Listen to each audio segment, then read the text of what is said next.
नमस्कार दोस्तों।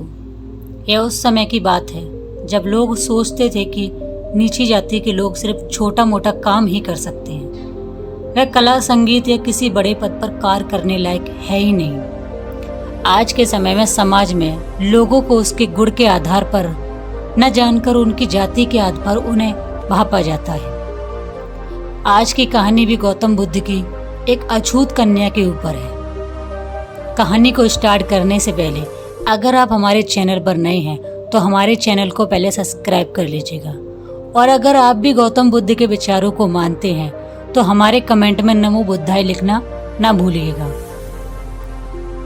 किसी गांव में एक कन्या रहा करती थी जो कि संगीत में बहुत माहिर थी। वह बहुत अच्छे गीत गाती, लेकिन वह जहां भी जाती उसे यह कहकर निकाल दिया जाता था कि वह अछूत है।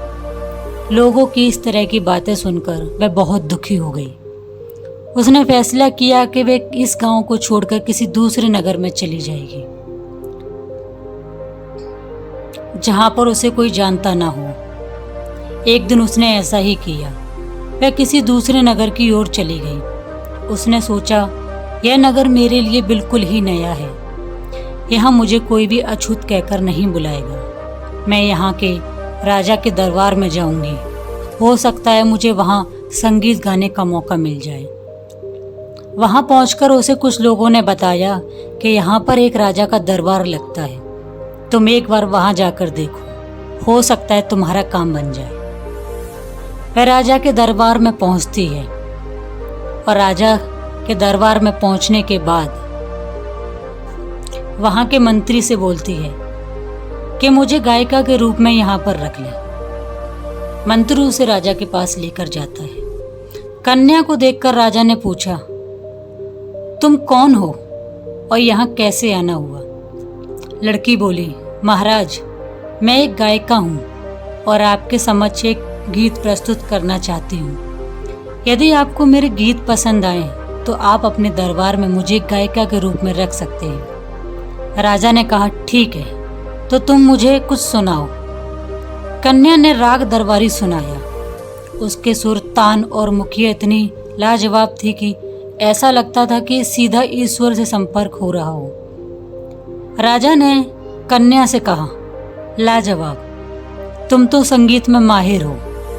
राजा प्रसन्न होते हुए उससे कहता है, ठीक है, मैं तुम्हें अपने दरबार में एक गायिका के रूप में रखता हूँ।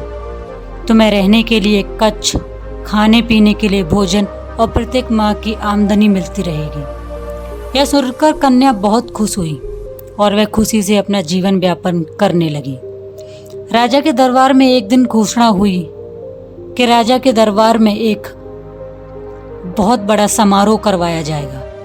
काफी समय गुजर जाने के बाद राजा ने राज्य में समारोह की घोषणा करवा दी। उसने अपने आसपास के राजाओं को भी आमंत्रण भेज दिया। राजा अपने मंत्री से बोले, हमारे नगर में एक समारोह होने जा रहा है। इससे आसपास के नगर के सभी राजाओं को निमंत्रण दिया जाए। समारोह बेहतर तरीके से लगना चाहिए। इस समारोह के बाद हम सभी को बुद्ध के दर्शन को भी जाना है। मंत्री ने कन्या के पास जाकर संदेश दिया कि हमारे नगर में समारोह हो रहा है। सभी आसपास के राजा आने वाले हैं और तुम्हें उनके सामने गीत प्रस्तुत करना है। कन्या ने पूछा, क्या आप उन नगरों के नाम बता सकते हैं जहाँ के राजा यहाँ आने वाले हैं? मंत्री ने एक एक कर सभी गांवों के नाम बताना शुरू किए, जिसमें वह नाम भी था जहाँ से वो पहले आई हुई थी। यह सुनकर वह डर गई और सोचने लगी कि मेरे पिछले नगर के राजा ने अगर मुझे पहचान लिया और राजा को बता दिया कि मैं अछूत हूँ तो मुझे यहाँ से भी निकलवा दिया जाएगा। हो सकता है राजा मुझे गुस्से में आकर मुझे दंड भी दे दे। ये मन में उसके विचार चल ही रहे थे कि समारोह का दिन आ गया। सभी नगरों के राजा दरबार में उपस्थित हो गए। नृत्य, नाटक, बहुत से कार्यक्रम हुए। सभी ने बहुत अच्छा प्रदर्शन किया। फिर क्या, कन्या के गीत गाने की बारी आई। उसने बहुत अच्छा गीत गाया। सभी राजाओं ने उसकी तारीफ की। सभी उस नगर के राजा, जो कि जानता था कि वह अछूत है, वह राजा से बोला, तुम्हारे सभी कार्यक्रम बहुत अच्छे थे, लेकिन गायन जैसी महान कला के लिए तुमने एक अछूत को रखा हुआ है। राजा बोला, यह क्या कह रहे हो आप? वह अछूत है, मुझे तो पता भी नहीं था। राजा क्रोधित हो गए और कहने लगे, कितने वक्त से ये वो हमसे झूठ बोलती आ रही है, उसे उसका दंड अवश्य मिलेगा। मंत्री ने आकर बताया कि वह कन्या तो चली गई है।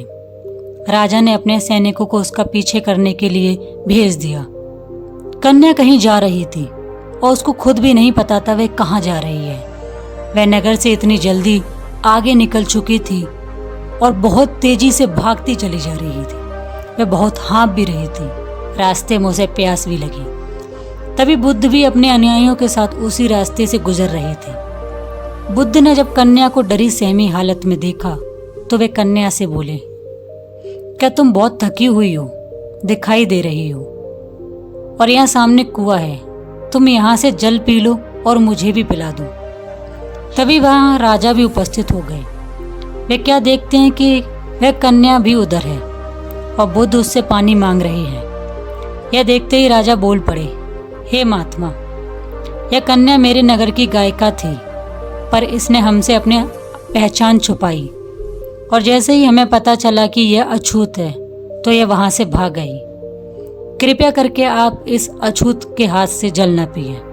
मैं आपकी सेवा के लिए केवड़े का जल लाया हूँ, आप इसे ग्रहण करें। बुद्ध राजा से बोले, मुझे ये केवड़े का जल नहीं चाहिए। इसके बाद बुद्ध ने कन्या से कहा, कन्या, क्या तुम मुझे इस कुएं से निकला हुआ पानी पिला दोगी? बड़ा आश्चर्य हुआ, क्योंकि बुद्ध पहले इंसान थे जिन्होंने कन्या को अछूत कहकर नहीं बुलाया, बल्कि उसे पानी पिलाने को भी कहा। इसके बाद कन्या ने कुएं के जल से बाहर जल निकाला, लेकिन कन्या को थोड़ा संकोच हो रहा था कि क्या ये सही है, एक सन्यासी का एक अछूत के हाथ से जल पीना। बुद्ध कन्या के मन का भाव समझ गए, किंतु फिर भी वे कन्या से बोले, क्या हुआ पुत्री, अब संकोच कैसा? कन्या ने हाथ जोड़कर बुद्ध से कहा, महात्मा, आप तो बड़े ज्ञानी हैं, क्या आपको शोभा देगा एक अछूत के हाथ से पानी पीना? बुद्ध थोड़ा मुस्कुराए और कन्या से बोले, संसार में कोई भी अछूत नहीं है, और अगर कोई अछूत है तो वह इंसान की वह मानसिकता है जो उसके अंदर भेदभाव को जन्म देती है। इसी मानसिकता के लोगों के कारण आज तुम खुद भी अपने आप को अछूत समझने लगोगे। असल में तुम अछूत नहीं, बल्कि ऐसी मानसिकता के रखने वाले लोग अछूत हैं। असल में तुम अछूत नहीं हो, बल्कि ऐसी मानसिकता रखने वाले लोग अछूत हैं। बुद्ध का ये व्यवहार देखकर राजा थोड़े लज्जित हो गए। राजा के मन का मैल बुद्ध के ज्ञान से धुल गया। राजा हाथ जोड़कर बुद्ध के पैरों में गिर पड़ा और बुद्ध से बोला, आप ठीक कहते हो, मैंने इस कन्या की कला को नहीं देखा कि यह कितनी गुणवान गायिका है, बल्कि मैंने सिर्फ इसकी जाति देखी कि यह अछूत है। मैं बहुत बड़ा महाअज्ञानी हूँ। इसके बाद कन्या ने बड़ी प्रशंसा से बुद्ध को जल दिया और बाद में उसने अपनी प्यास बुझाई। बुद्ध ने राजा से कहा, इस कन्या से इसके जीने की साधना का मत छीनो, इसे पुनः अपने नगर में गायिका के स्थान पर रख लो। यदि तुमने इसे रख लिया तो धीरे धीरे तुम्हारे नगर और आसपास वाले नगरों की मानसिकता बदलने लगेगी। इसलिए राजा, इस अछूत जैसी कुरूरत को जीव से दूर करने के लिए तुम्हें पहला कदम उठाना होगा। राजा बुद्ध से बोला, यह मेरा सौभाग्य है कि भगवान की मुझे इस समाज को बदलने का एक मौका मिल रहा है। ऐसा कहकर राजा ने उस कन्या को पुनः अपने नगर में गायिका कर